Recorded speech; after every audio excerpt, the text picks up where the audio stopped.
Mare,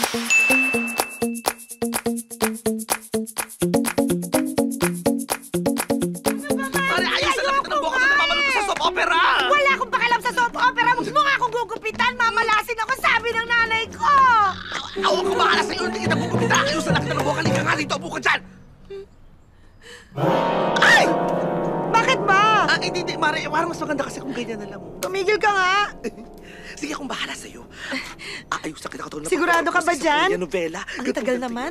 Oh! Bakit di mo nagustuhan? Ang ganda. O, diba? Ang kamukha ko ang nanay ko. Tama. Ganyan dapat lagi ang ayos mo, lalo na paglalabas ka ng bahay. Hindi ka na makeup artist sa mga patay. Betsa, huwag kang tulala. Ayusin mo ang pagkikisa mo. Ay, Opo. andyan ang mga anak ko. Strawberry, peachy. Ma! Ako ang mga anak ko. Amoy araw, mga baby. Amoy araw si Ding. Anak, anong nangyari sa'yo? Eh, sino ho ba kasing tatay namin?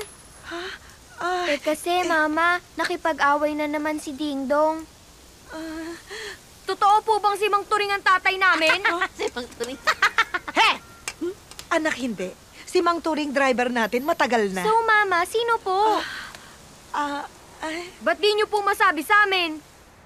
So, anong sinabi mo? Eh di kung ano-ano. Para malito sila, hindi na sila magtanong, mapagod na sila. Sabi ko, isang sikat na politiko ang tatay nila. Kaya hindi siya pwede ilantad. Minsan naman, sabi ko, isang preso sa bilibid na dinalaw ko. After 1 week na ako lumabas, muntik na nga ako malugyan ng tattoo. Isang sikat na Korean novela actor na dumalaw dito sa Pilipinas, ang tatay nila. Naniwala ba sila? Hindi nga eh. Kaya sinabi ko na lang, dahil sa Immaculate Conception.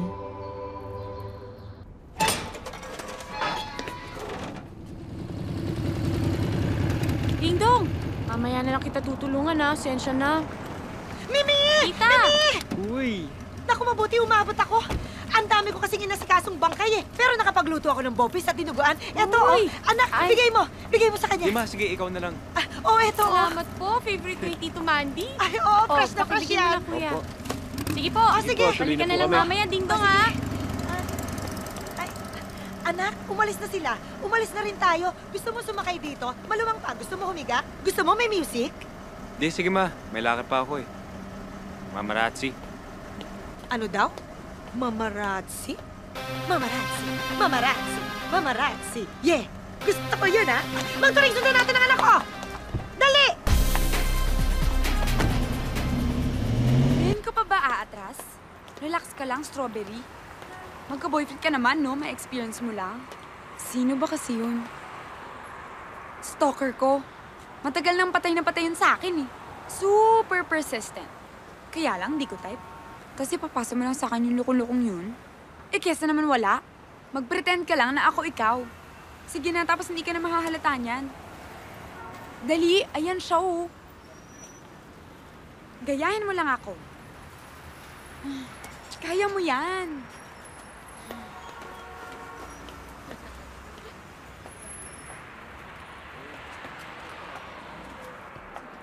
Hi.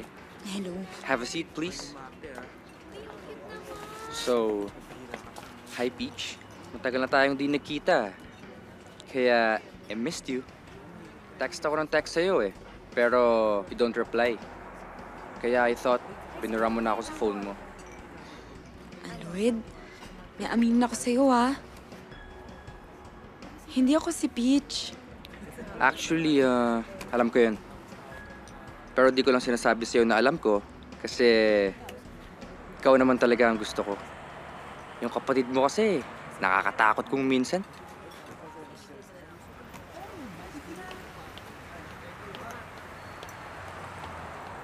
O ano, magde-date na ba kayo?